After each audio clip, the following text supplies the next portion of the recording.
Okay, everyone. For those of you who are new to the group, I normally spend 5 or 10 minutes talking about the group. Can everyone see my desktop? My monitor, rather? Yes. Okay, this is our agenda. We got a slide on the mission of the group, which is very short. We talk the history of the group, about our meetings, our board of directors, our sponsors, opportunities for your company to sponsor if you want to sponsor a meeting, our YouTube channel, and then I'll turn the floor over to our presenter for the evening. Our mission is pretty straightforward. We're all about everything related to Azure, all right? All aspects, all levels, technical and semi-technical. We like to mix it up. And by the way, I always offer to every bunch of groups that shows up to help me pick the next topic that we're going to have. You had the courtesy to show up, so the least I can do is give you preference on picking topics. So if you have a topic, let me know. We'll see what we can do. A little bit about the history of the group. We were founded in 2013 with 4 members. Currently have over 2,000, but we can always use more. So tell your friends and coworkers about us. As you can see, we've gone through some transitions from in-person meetings to online-only meetings to hybrid meetings, and we'll settle down eventually. We have to decide what we want to do next month. But again, let us know if you've got a topic that you're particularly hot, to have covered. Let us know. As board of directors, I'm the group founder and president, and currently took a job with Atos as an Azure Solutions Architect. Roger Dahlman is a co-founder, founded the group with me. He's vice president, and he's an enterprise architect at Deloitte. Tim Warner, who many of you may know, is a Microsoft Azure documentation specialist. You may know him, and a member of the board. You may know him as him being a prolific Pluralsight course author and book author. And Jack Hagler is the permanent refreshment sponsor for approximately 9 years. He's Vaco Technology Associate Director of Recruiting. And in terms of sponsors, like I say, we have some sponsors. We have Microsoft, who pays for our meetup dues. Vaco is paying for our Zoom subscription, which we're currently using. And the Greater Nashville Technology Council, we're a member of that group as well. And we are firing up a sponsorship with A Cloud Guru. We don't have any details on that yet, but stay tuned. We may have some offers and things related to A Cloud Guru. If you work for a company and you want to have 10 or 15 minutes at the beginning of a meeting to promote your company or product or service, let us know. Get in touch with Roger Dahlman, and he'll work something out with you. It can be sponsorship, can include raffle prizes, gift certificates, products. In fact, I think we still have a few $50 gift certificates from a previous giveaway. I'll have to check on that tonight. I must admit I didn't check on it. Okay, this is our YouTube channel. We post all our meetings to YouTube, and as you can see, we've had quite a few meetings and they've been posted. And we have meetings starting from next month. So 2003, huh? Okay. If you're interested in presenting an Azure-related topic at a future meeting, let me know. That's my email address.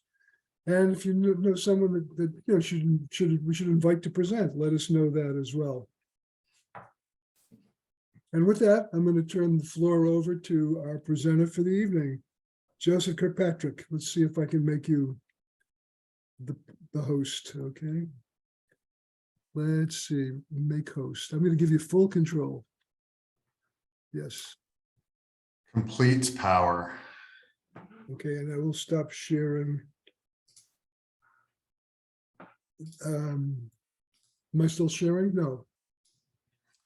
Hopefully you're seeing my deck now. Is everybody seeing mine? Not yet. I can see yours. Is mine still? I can see yours, Joseph. Yeah, we can see the deck. Okay, great. Well, thanks for allowing me to present tonight. I am new to the Azure Meetup group. I'm based in the Nashville area, and I'm really looking forward to being involved in the group and learning more about Azure from all of you. I'm an auditor, and so sometimes people, ask a question like, why is a CPA involved in IT or cybersecurity? And, one of the areas of education and testing that happens for CPA is auditing. And so, we are professionally trained in that area, and that was an interest of mine. And, my area of interest is security and technology. So I hold security and technology certifications because at KirkpatrickPrice, we do audits like PCI audits and HIPAA audits and SOC 2 audits and ISO audits. And invariably, when we're doing those audits, we are auditing environments that are hosted in Azure. And so this is an area of interest for me. And like I said, looking forward to learning from all of you in the meetup group here. We are based in Nashville and travel around the world auditing different technologies and different environments. And tonight, what I thought I would share from some of those experiences are our common findings when we do audit an Azure environment. I think I've got 6 that seem to be the things that pop up the most in our audits. So I want to share those with you. I also want to talk a little bit about the shared responsibility model that Azure publishes, because we find that to be a very helpful document to share and talk through with clients who really want Microsoft to be responsible for everything, but they're not. And learning where that delineation is really a big part of understanding how to audit Azure. And then lastly, I just want to share a framework that we utilize in our audits, which is the Center for Internet Security benchmarks. And they have one in particular on the Azure foundations. And so we just want to introduce you to that if you're not familiar with it, and let you see how that's a good baseline for conducting an audit against your Azure implementation. So we'll start off with some of the common findings. And number 1 is remote access to Azure from non-hardened systems. This is something that is probably the most common finding that we have. And it really comes down to, well, all of our traffic to our Azure environment is over HTTPS. That's enough, right? Or we've set up a VPN and all of our traffic is encrypted over this private tunnel. That's okay, right? We've implemented 2-factor authentication, and so that makes it secure, right? And people kind of pin their hopes on those technologies as being the thing that secures remote access into the Azure environment. But they have people who are accessing their environment from not only company issued laptops and workstations, but they have people who are accessing the environment from personal devices. And there are people who are accessing from homes and coffee shops and overseas and all these different kinds of things. And so we find a lot of issues around this when we conduct an audit on the way the environment is configured and how they are accessing the environment, because they're just connecting, directly into the portal and managing the Azure environment. They are connecting over a VPN. They're hanging their hopes on the multi-factor authentication. And, these non-hardened systems that aren't protected from misconfiguration, malware, there's no enforcement or understanding of how that particular system is configured when accessing the Azure environment. It introduces a threat, to our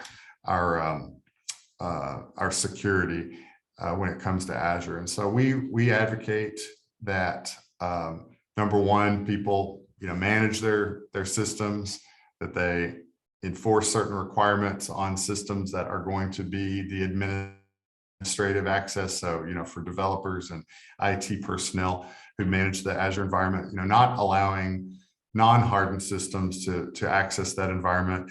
We,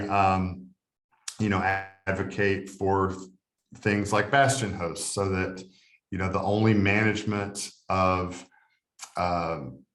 virtual machines or configurations be done only from particular systems within the secure environment within Azure, so that the non-hardened systems that are coming from outside of the environment don't have direct access to manage those systems, something like that, in order to keep the non-hardened systems away.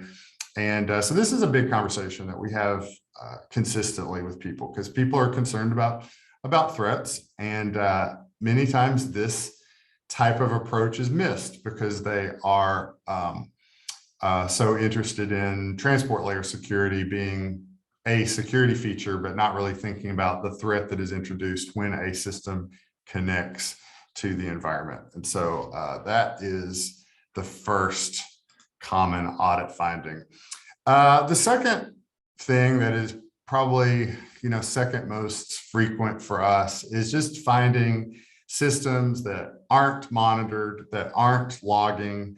One of the things that we do as auditors when we go into an environment is we sample, right? And you really can't spend the time and resources to check all of the systems when you're going through an audit. And so you do random sampling, you do subjective sample sets in order to take a look and say, well, if I just randomly check a number of systems, I should see logs from this system in a logging and monitoring solution, whether it's a native Azure solution or whether it's a third-party solution. And so you trace those logs back to see what systems are logging, and then you take a sample of systems in order to see, are they sending their logs to that solution, and compare the results in order to come to an understanding or a place of comfort that they do have logging and monitoring in place. And so very commonly there are systems that are not monitored, that are not logged.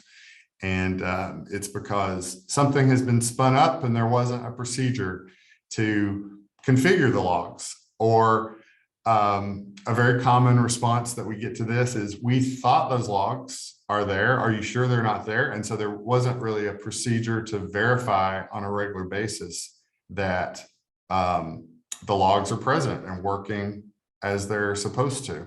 And so, we search for logs from different time frames in order to see, was this working? We've had situations before in an audit where somebody's like, yeah, we turned off our log server because we were doing a deployment or we were doing some kind of testing, and it didn't get turned back on. And so we have 90 days where we don't have logs. That kind of thing has happened before in audits. But when we're going through an Azure audit, we do want to see control logs from the resources that you're utilizing in the environment. We want to see data plane logs so that we're seeing logs being generated from the system events from Azure AD.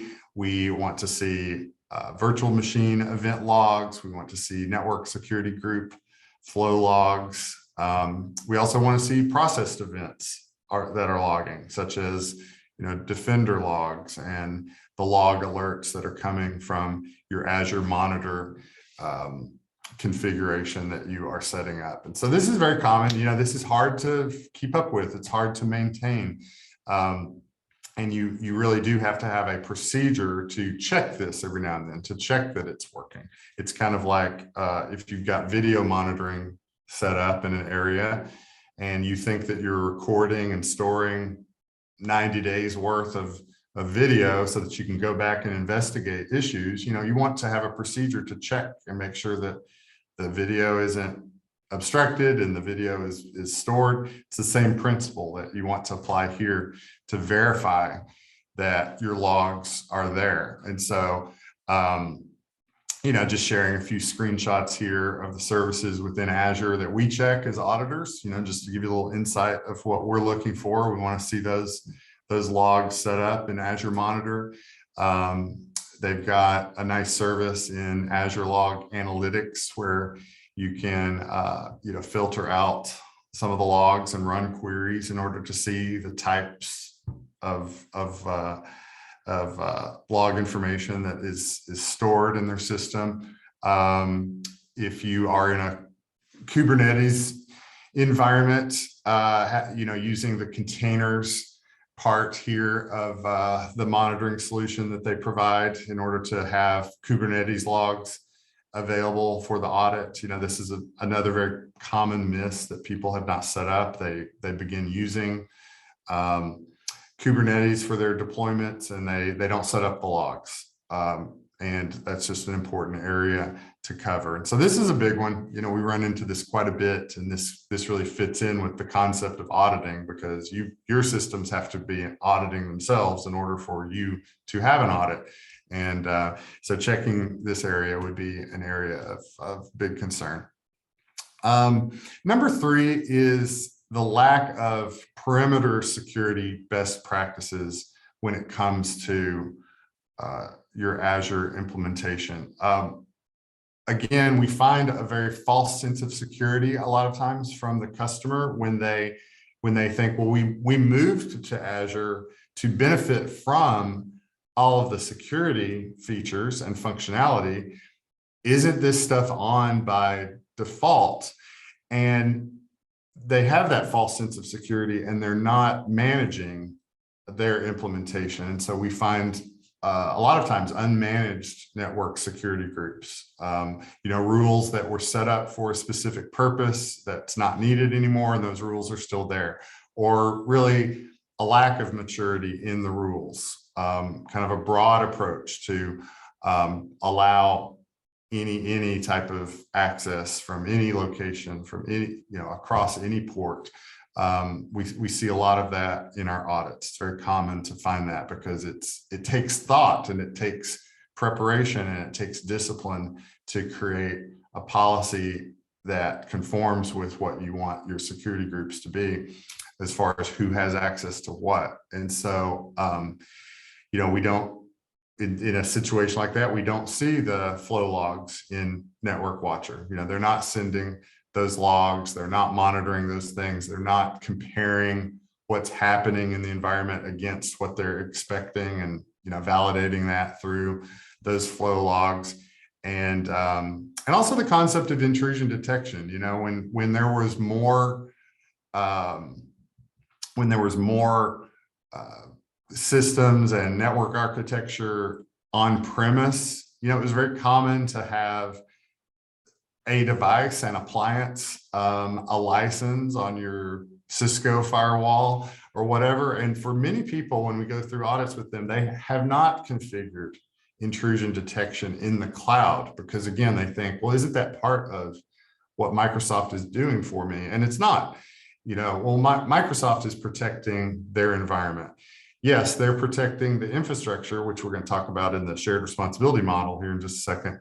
But, they're not doing intrusion detection for your applications and your data and your access and things like that. And there are many open source capabilities for the people who don't want to buy a solution from the Azure marketplace. You can utilize Network Watcher and some of the other open source tools that they provide you, baked into Azure in order to do your traffic analysis. But people, when they go through the audit, we kind of realize they haven't configured that. They haven't set that up. They're not doing traffic analysis in order to perform some level of intrusion detection. So this is a big finding as well when we realize that they're not managing the perimeter into the cloud environment very well.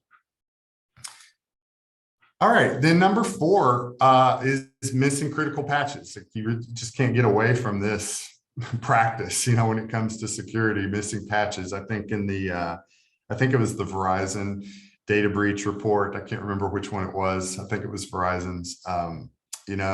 They said the cause of a very high percentage of data breaches is still, and for years it has been, missing patches, just not applying good hygiene in the environment. And I do think that also relates sometimes to the false sense of security that we get from the cloud, thinking that, well, Microsoft is responsible for that.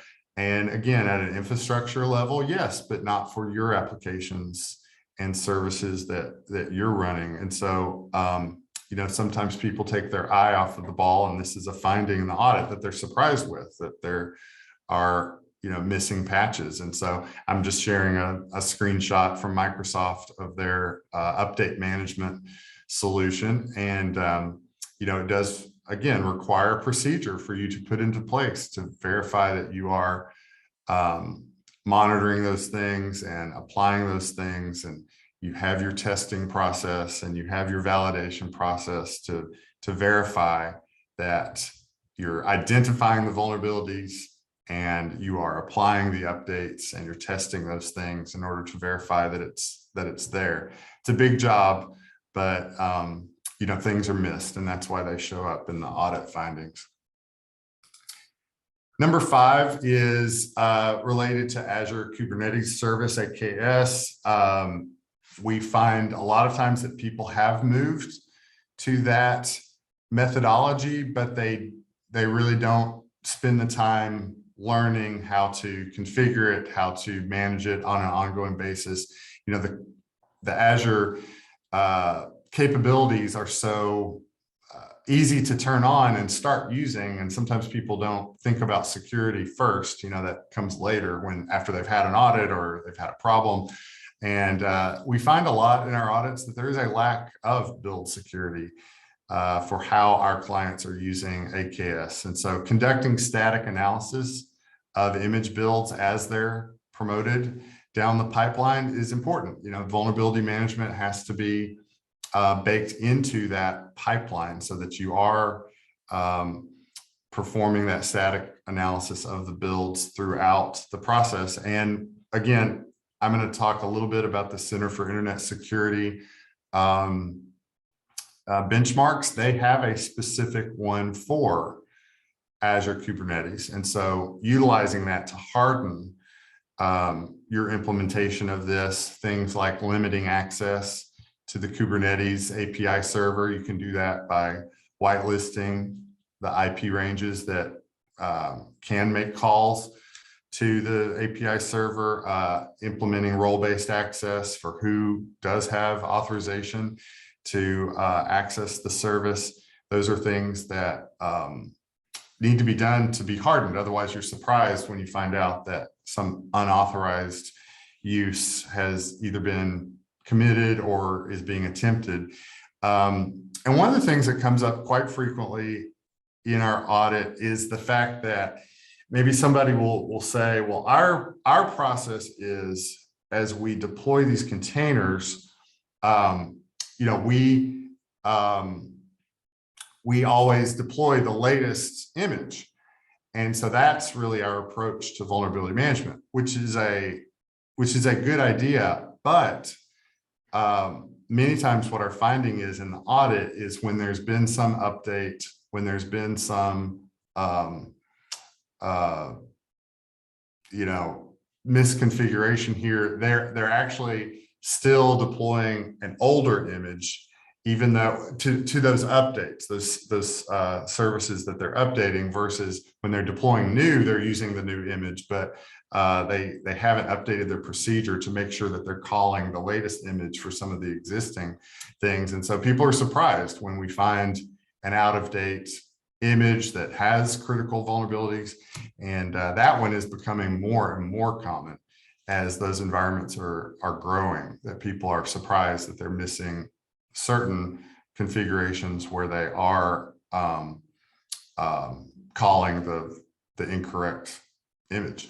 And so that's something to check, something to look into. And that's an area that is addressed in the Center for Internet Security AKS benchmark. So check that one out for sure. And then the 6th one that's pretty common that we find very frequently is people using the default symmetric encryption keys. These are the Azure managed keys. And so when you turn on encryption for a storage location or for a database, you have the option of just going with the default, which is a symmetric use of encryption keys versus customer managed keys. And I just want to talk about this for a minute as far as the significance of this audit finding.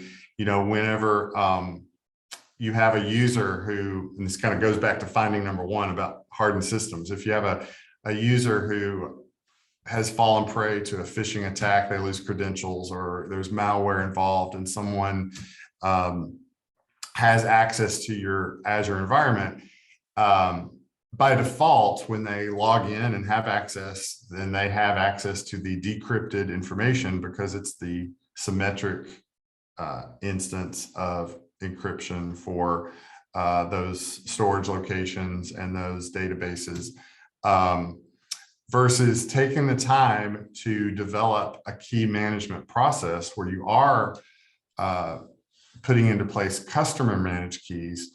It's more involved. It takes more time. You have to have an approach of like, okay, where are we storing the encryption keys? Where are we storing the decryption keys? Who has access to those keys? We can't have one person who has access to both. And, it's a procedure that you have to put into place in order to use that. But it protects you with the fact that if someone merely gets access or stolen access to your environment, they won't have access to unencrypted data. They would still then have to have the decrypting key, which should be stored somewhere else, in order to decrypt the database or the storage location. And a lot of people just miss that, and they're surprised in the audit when that particular finding is pointed out. And so having a good key management process is a more secure way to go than just utilizing the default. So those are the 6 examples I wanted to give that we find when we go through these audits for people. Again, this is whether we're doing a HIPAA audit or a ISO audit or a SOC 2 audit. If they are in an Azure environment, those are the kinds of tests that we perform in order to check and see if they are complying with industry best practices, with the standards that we're auditing against. And one of the underlying principles that helps people be ready for the audit is understanding the concept of shared responsibility. We can't simply say, well, Microsoft, it's their environment, I'm just renting their space, and so they are responsible for everything. It's not true. There are lots of people out there who think that. They go through the audit and they're surprised, that it's not that way.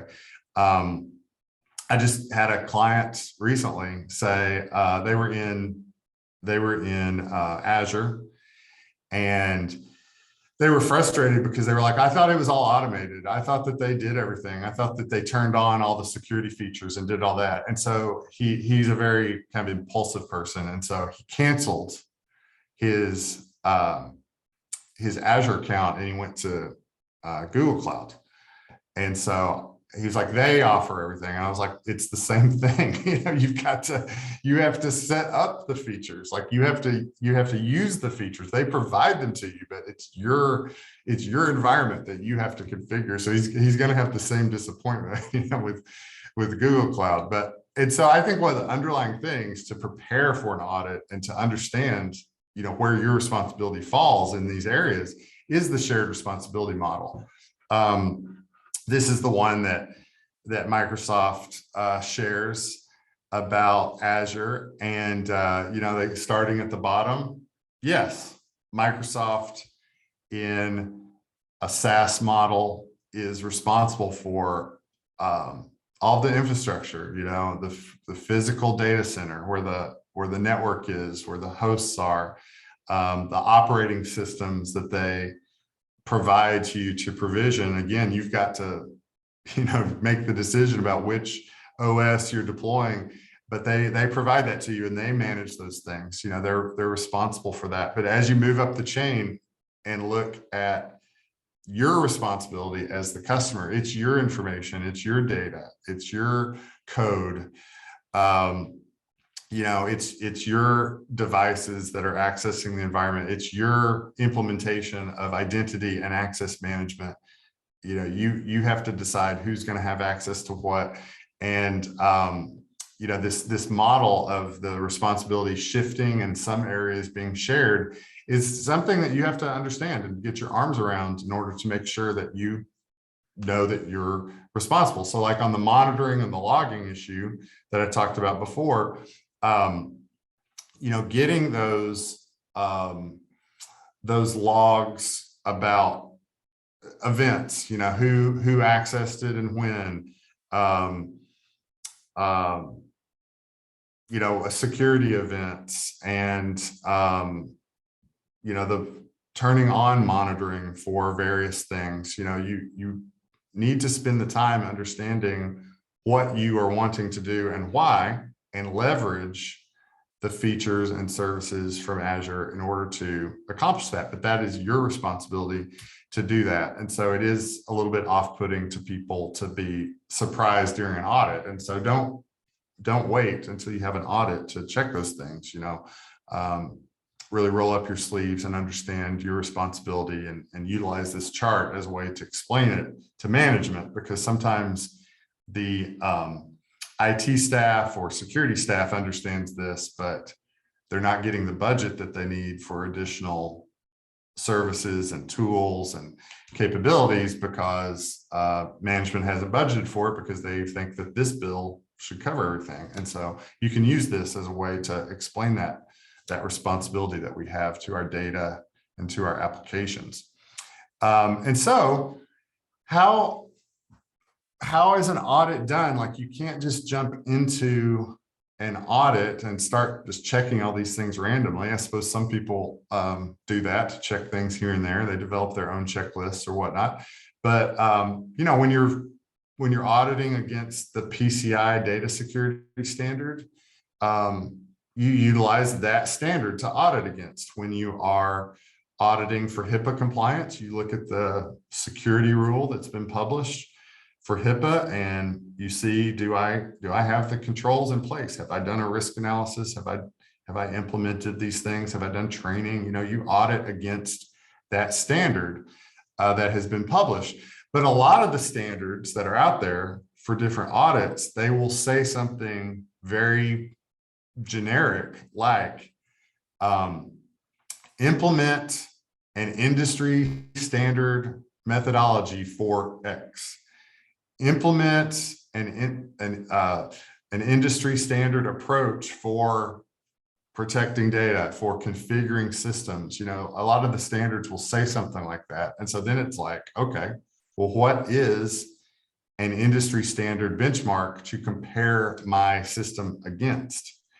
And we like the Center for Internet Security's benchmarks because they publish a lot of standards. They keep them updated. They frequently, add things. They have a lot of education that they provide that's very helpful.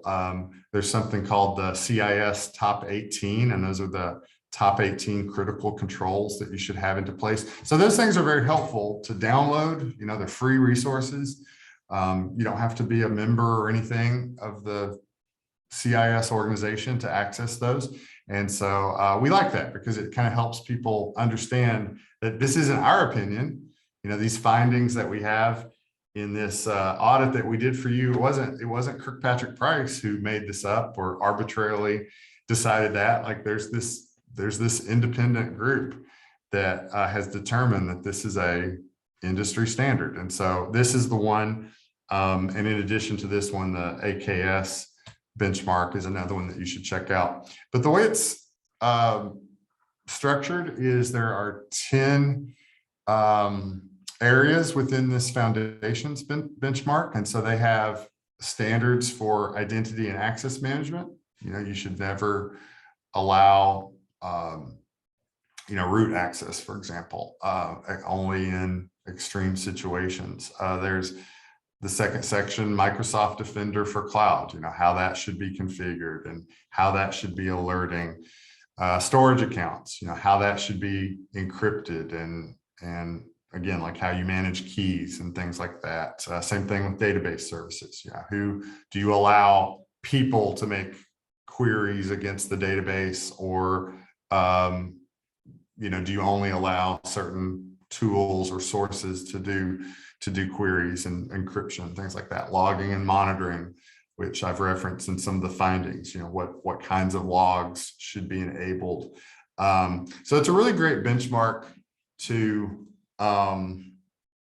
use as a reference for anybody who is configuring a system. It's a great reference point to build a hardening standard for your organization.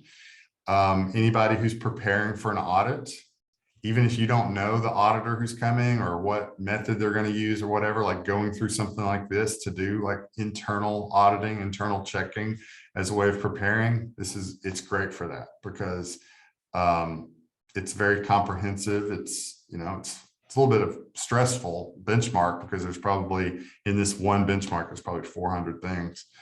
So it's a lot to work through, but it's a good thing to work through, because it prepares you not only for an audit, but it prepares you for the threats that are out there and the things that we're trying to defend against. And so I encourage you to check that out. And then we have at KirkpatrickPrice on our website, we have a subdomain called Explore. One of our values is educating, and we want to educate the community on best practices when it comes to security and compliance. And we offer a free scan on our website. And so if you go to explore.kirkpatrickprice.com, there's a drop down for Azure. And this is the path for it. And you can run a free scan of your environment, and it checks against these CIS benchmarks. And so it will tell you, it uses the Microsoft Graph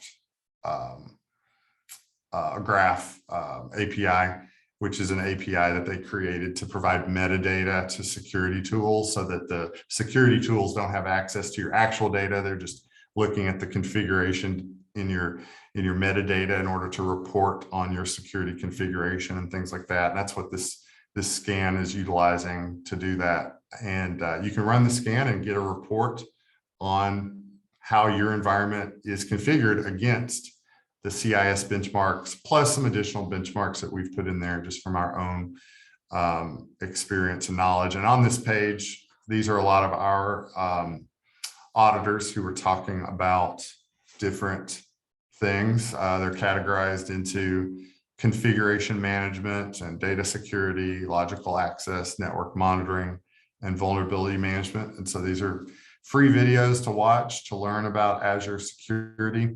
And one of the things that I want to put out there to the group, we're on a mission right now to create a community of people who are elevating the standards for cybersecurity and compliance. And because we have our office in Nashville, if there are local people in Nashville who would like to contribute to this educational approach that we're taking, we want more videos on this page than just us. We want people from the community who have something to share. If you're knowledgeable in a certain area, if you have advice and guidance for people who are wanting to learn about Azure and Azure security, we would love to have you come to our office and record a few videos. We have a little area set up that's ready to go to just sit down and record what's on your mind and what you want to share and what you want to think. And we want to include those videos in here. So I would love it if 4 or 5 of you would contribute to some of the education that we're doing on this page, because we really want it to be a community approach and help people understand about these security features and these Azure capabilities that will help people elevate their security and compliance efforts. And so I wish you would contact me if you would like to contribute to that. And also, I just wanted to give everybody who's attending and everybody's part of the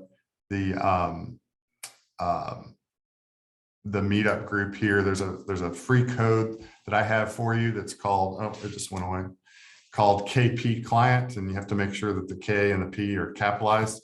But if you use that code, you can get additional scans so that you're not limited to just the one free scan. You can do some other free scans. It's really a cloud security posture management solution in order to check your security configuration. So use that code to get to be able to do more scans. So that's everything that I had to share tonight. I would love to answer any questions that anyone has.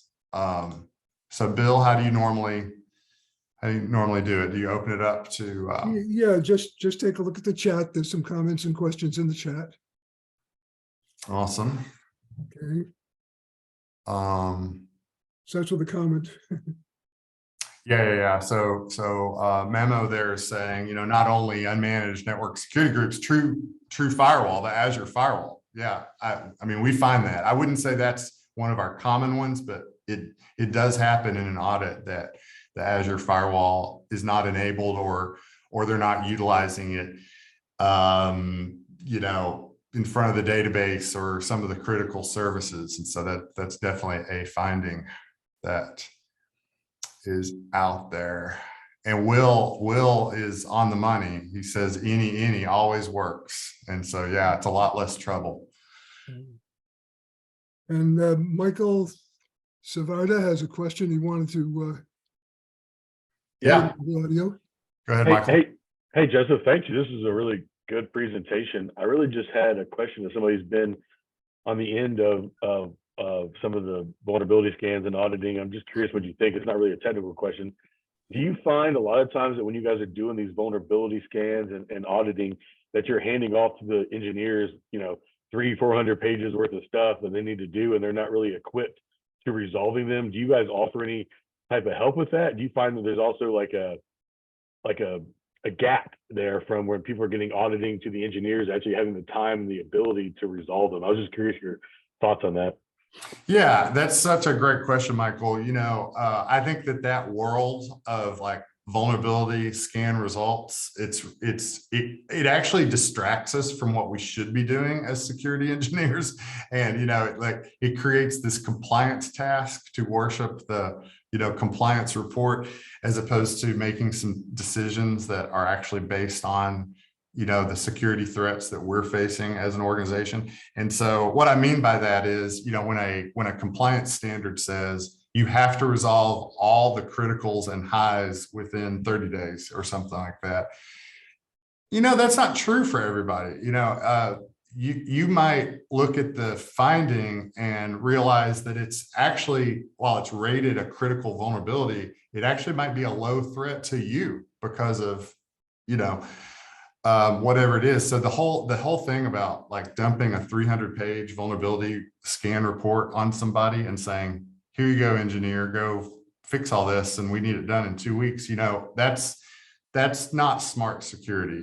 Smart security is building a vulnerability management approach, that works for your organization, so that you understand what your assets are, what the threats are that are facing you. And now let's prioritize the threats that are based on our understanding of risk. And yeah, you want to take some third-party input to that as well. And the scores are helpful, but ultimately you have to evaluate that particular vulnerability and that particular threat and decide if your time and resources are best spent dealing with that right now, or is there another one over here that is medium on the report, but for you it's high. You know what I mean? So is that the kind of thing that you're getting at? I sense a little pain that you feel from dealing with all the results of those scans. Yeah, like I think there's value in them, and it's just always like, yeah, exactly your point. Like we sit in a meeting and we go over the vulnerabilities, the numbers jump up because new patches have been deployed. Everyone doesn't always understand that, and you go over it again. And I just have felt in the past that I'm like, well, I don't think this is like the best approach. Like there's a lot of good information here, but like, how do you go about doing it was the thing that I thought that we were failing at. So I was really curious, like at KirkpatrickPrice, do you guys like take that approach and give, like, when you set a plan, do you do that and kind of go in there and say, like, this is, not just like, hey, we're going to go hit these top things, but like, this is how, we would go about it? Yeah, and that is my point. We try to teach people that you don't need to play whack-a-mole. That's not a good strategy. We try to teach people that you've got to have a vulnerability management program, for your organization. And that includes having the ability to perform risk analysis and threat identification and, impact level analysis. Like you've got to really think about things that way, because it'll help you get laser focused on the things that really matter to your environment. So we try to help people learn that and understand that. One of the things I'm happy about in the new PCI data security standard, which this is not a requirement yet, but they are focusing more on that an organization can, have a program in place and rank the vulnerabilities that they have and approach it in a prioritized way, as opposed to the existing standard for PCI says critical and high. You have to resolve all of them. And so I was really happy to see that they're taking a more thoughtful approach to it, because there are some environments that we audit that you just there's not enough time in the day to resolve everything, and you have to have an approach that deals with the biggest threats first. That's great. I've got a million other questions, but I want to take everyone's time, so I really appreciate the information you were given today. Thank you. Yeah, just reach out to me. I'd be happy to talk to you one-on-one about any questions you have. Do you have like an email you're going to post or anything? Or? You know what? I forgot to put my email on this, but it's pretty easy. Joseph@KirkpatrickPrice.com. Got it. Thank you. Yeah. Okay, thanks a lot, Joseph. Excellent presentation tonight. Can you hear me? Yes, thank you. Yeah, we'll post the video. I'm going to stop the recording and we'll